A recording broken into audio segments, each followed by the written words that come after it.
A historical outlook on the South via agriculture.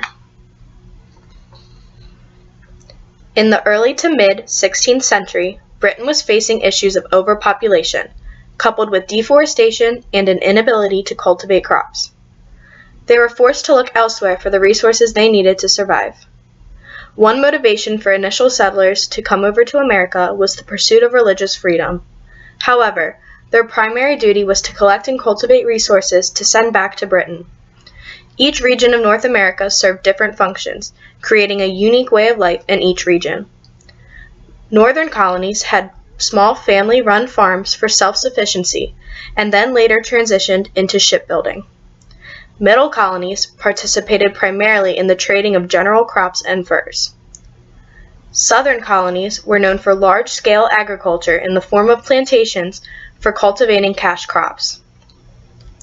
The colonies of Maryland, Virginia, North Carolina, South Carolina, and Georgia were considered to be the southern colonies. These colonies were suitable for agriculture due to their fertile soil, coastal plains, and long rivers and swamp areas. The warmer climate allowed it to be possible to grow crops all year long and is what made the area ideal for plantations. Carolina was the first of the Restoration colonies. Proprietors were not interested in inhabiting the land themselves, so they had settlers from Barbados move there. Barbadians brought along slaves with them.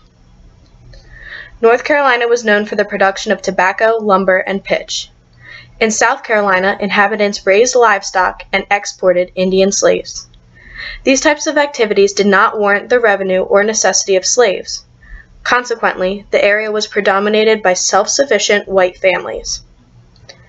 Colonists sought out a staple crop that could make them rich, and they found it in rice. Rice cultivation shaped Carolina in numerous ways. Southern plantations were modeled after the sugar plantations prevalent in the West Indies. This meant that crops took over huge plots of land, and consequently the houses were distant from each other. Indentured servants from England simply could not survive the conditions of the rice fields, no matter the humanity of their treatment.